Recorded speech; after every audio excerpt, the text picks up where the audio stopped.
Deputation তো মূল বিষয় ছিল না। আমরা আমাদের যে বিএলওরা ছিল, আমাদের যে সহকর্মী, যে শিক্ষক শিক্ষিকারা ছিল, তাদের উপরে যে এতক্ষণ ধরে আমরা সারাদিন ধরে যে এখানে বিএলও অধিকার রক্ষা কমিটি তারা যেটা অবস্থান এবং আলোচনা করেছে, আপনারা সেটা শুনেছেন। সেই সমস্যার কথাগুলোই, যন্ত্রণার কথাগুলোই সেখানে উপস্থাপন করে আমরা পরিষ্কারভাবে বিএলও অধিকার রক্ষা কমিটির সদস্যরা তারা জানিয়ে দিল আমাদের পক্ষে এই পরিস্থিতিতে কাজ করা আমাদের সম্ভব নয়। এবার উনি বলল যে আপনাদের অ্যাপয়েন্টিং অথরিটি হচ্ছে ইআরও সাহেব। তা সেক্ষেত্রে স্বাভাবিকভাবে প্রশ্নটা যে সেই অ্যাপয়েন্টমেন্ট অথরিটি ইআরও সাহেব, আপনি তো আপনার থ্রোতেই যেহেতু আমরা পেয়েছি, আপনি একজন ইআরও হিসাবে আমরা সেখানে লিখেও দিয়েছি, আপনি সেটা পাঠিয়ে দিন।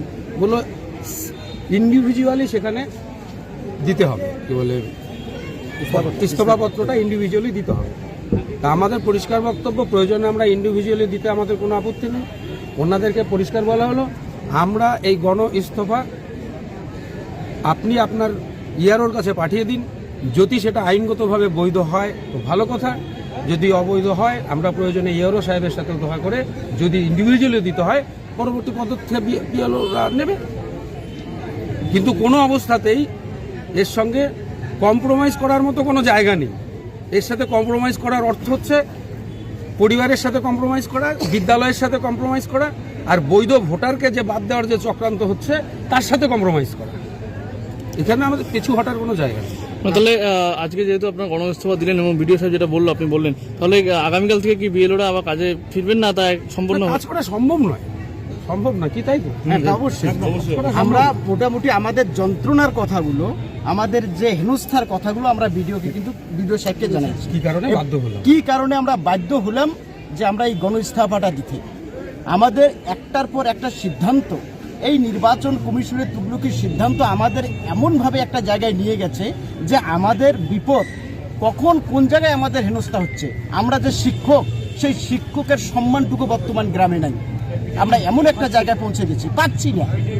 তারপরে এই যে যাদেরকে আমরা দিয়ে ম্যাপিং করাইছি, এবার তাদের 6 জন 7 জন করে চলেছে, কারো 3টে বাচ্চা। এবার ওরা বলছে যে বাকি 3টে কোথায়, তাদেরকে প্রমাণ আমরা দিতে পারছি না। এই যে মানুষের একটা করে প্রশ্ন, তারপরে যদি এই বৈধ ভোটাররা বাদ যায়, ওরা প্রথমে ধরবে আমাদেরকে হয়তো মার খেতে হবে, আমাদের এখানে হামলা হবে। তাই আমাদের জীবন রক্ষার্থে আমরা তো যথেষ্ট নিষ্ঠার সঙ্গে এবং যথেষ্টভাবে আমরা কাজ করছি। তারপরেও আমাদের যে এই অবস্থা, সেটা আমরা বিডিও স্যারকে জানাইলাম এবং আমরা সবাই গণ ইস্তফা দিলাম। এবং আমি নিজেই বললাম যে কালকে থেকে আমরা কাজ করব না, এখন বাকিটাও না। কতজন গণ ইস্তফা দিলেন? আমরা আপাতত 120 জন গণ ইস্তফাতে আমরা স্বাক্ষর করেছি। অনেকে বাইরে ছিল, আর সেই সংখ্যাটা বাড়বে। আমরা বুথ নাম্বার দিয়ে করেছি। অধিকাংশই আমরা ধরতে পারি যে সবাই গণ ইস্তফার পথে সামিল হবে। কতজন রয়েছে টোটাল আপনাদের? আমাদের 225 জন রয়েছে। অনেকে হয়তো হিয়ারিংয়ের কারণে বুঝতে পারিনি, আসতে পারেনি।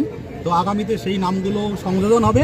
মোটের উপর কথা যেটা দাঁড়ালো, সকলেই গণ ইস্তফাতে সামিল হচ্ছে। তাহলে কি আগামী কাল থেকে কি কাজ? অবশ্যই গণ ইস্তফা দিয়েছি।